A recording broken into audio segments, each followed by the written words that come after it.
bwegire abuziza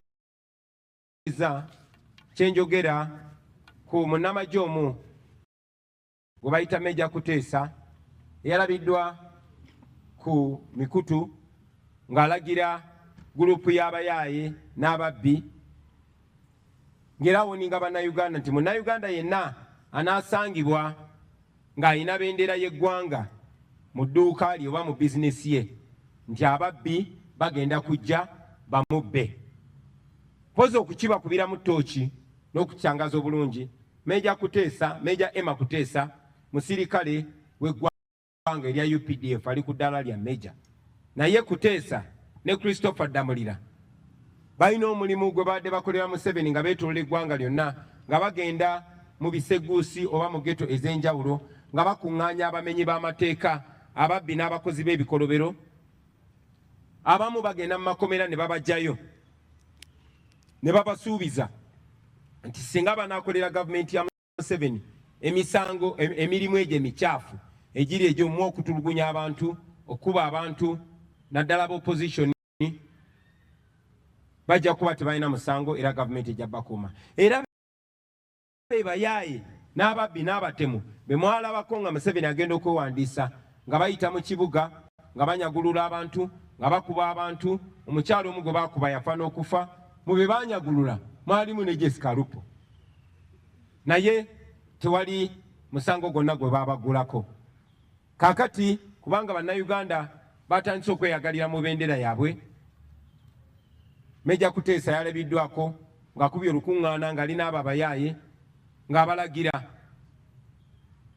ng'era awoninga bannayuganda ti munnayuganda yenna anaasangibwa ng'alina bendera y'eggwanga mu bizinesi ye tibagenda munyagulula.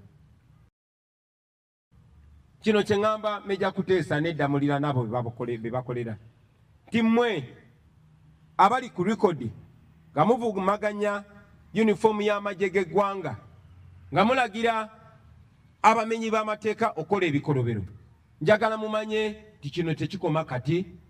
Ku kiseera ekituufu ng'enfuga ey'amateeka eddiziddwawo mu Uganda mujja kwanukulira ebikolobero bye muli mukola kubanga biri documented ku kamera.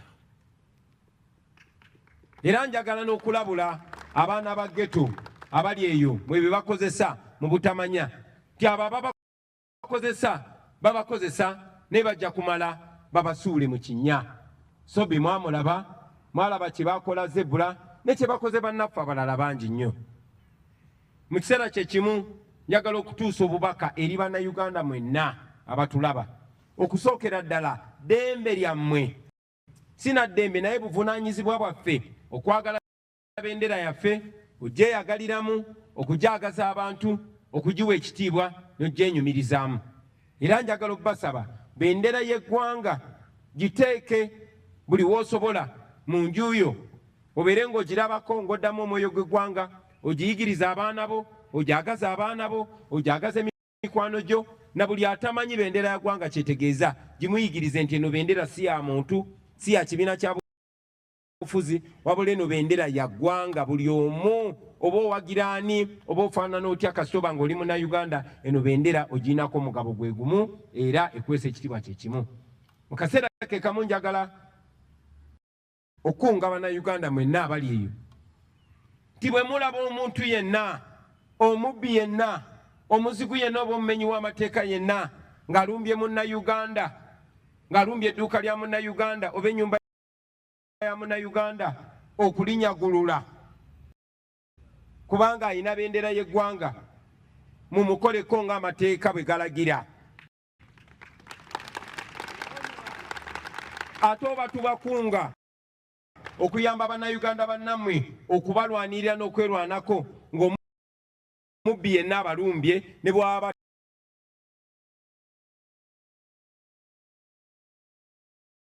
tabalanga kubeera na bendera ya ggwanga. Naye ate omubbi omutemu alumba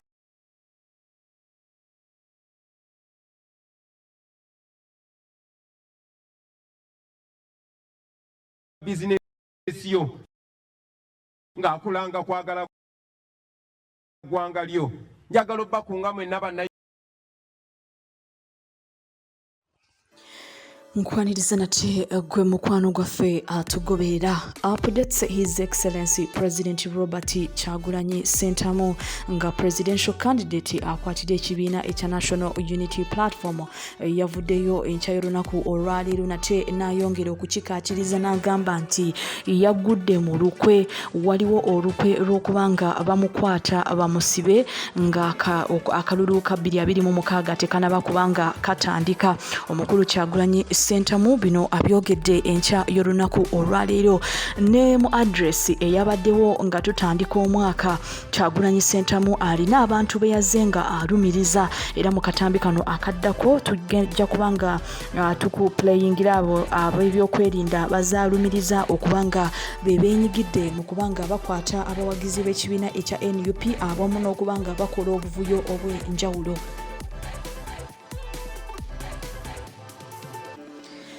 Omukulembeze Kyagulanyi Ssentamu avuddeyo enkya y'olunaku olwaleero n'agamba nti yaggudde mu lukwe lw'ab'ebyokwerinda wano mu ggwanga erya Uganda okubanga baagala okubanga bamukwata ng'olunaku lw'okulonda terunaba kubanga lutuuka.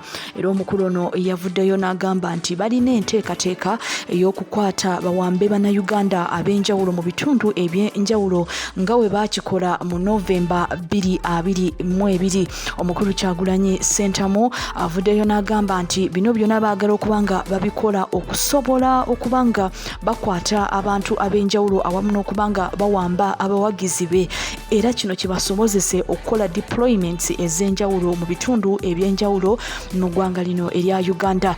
Omukulu Kyagulanyi Ssentamu era olunaku olwaleero avuddeyo n'agamba nti balina n'enteekateeka endala ez'enjawulo nga kuno alumiriza police officer amanyikiddwa nga Bravo. Kyagulanyi Ssentamu avuddeyo n'agamba nti Bravo ono alina enteekateeka ez'okubanga atabangula ekibuga ekya Mbale awamu n'ebitundu ebiriraaniganye Mbale okulaba nga ataataaganya emirembe okufuna obujulizi n'ensonga lwaki bakola deployments mu bibuga bino awamu n'okubanga bakwata abawagizi be.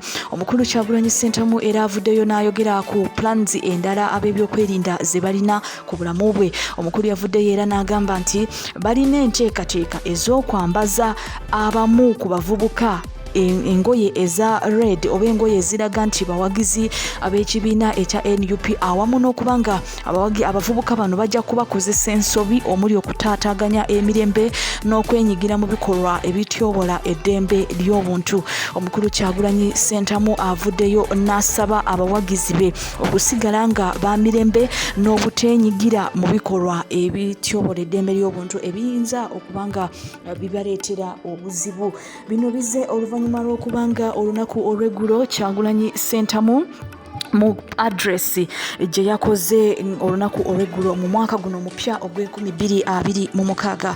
Kyagulanyi Ssentamu yavuddeyo nate n'akubiriza abawagizi be obutatya n'addamu okubanga abasuubiza nti President Museveni essaawa yonna ajja kubanga agenda 2026 tajja kuwangula akalulu. President Kyagulanyi Ssentamu mu address yavuddeyo n'alumiriza abamu ku bakulu mu b'ebyokwerinda nga muno mwe muli omukulu Damulira ne Meja Kuteesa. Omukulu Kyagulanyi Ssentamu yavuddeyo n'agamba nti ababiri bano abeenyigira mu kubanga bateekateeka abavubuka batabangule eggwanga lino bwe bamala okulitabangula ate basiige ekifaananyi ekibi ekibiina ekya National Unity Platform. Era omukulu Kyagulanyi Ssentamu yavuddeyo n'abalabula n'agamba nti olunaku lumu Uganda erikyuka erifuna omukulembeze omupya.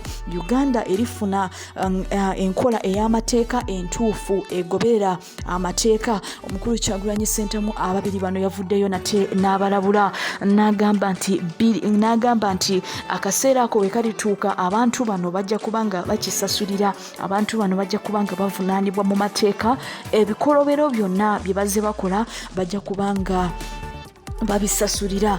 Era omukulu Kyagulanyi Ssentamu mu address gye yakoze olunaku olw'eggulo yazzeemu nate okujjukiza 2026 okulonda Umbrella awamu n'okubanga abawagizi be basigala nga balina essuubi b'amaanyi nti 2026 nate wakuddamu okuwangula akalulu. Era omukulu Kyagulanyi Ssentamu yavuddeyo n'asigala nga ajjukiza Museveni nti 2026 tajja kubanga alayira. Era omukulu Kyagulanyi Ssentamu yazzeemu nate okubanga akikakasa n'agamba nti akalulu k'omwaka gw'2026 nga bwe yawangula 2021 era ajja kubanga awangula ne 2026.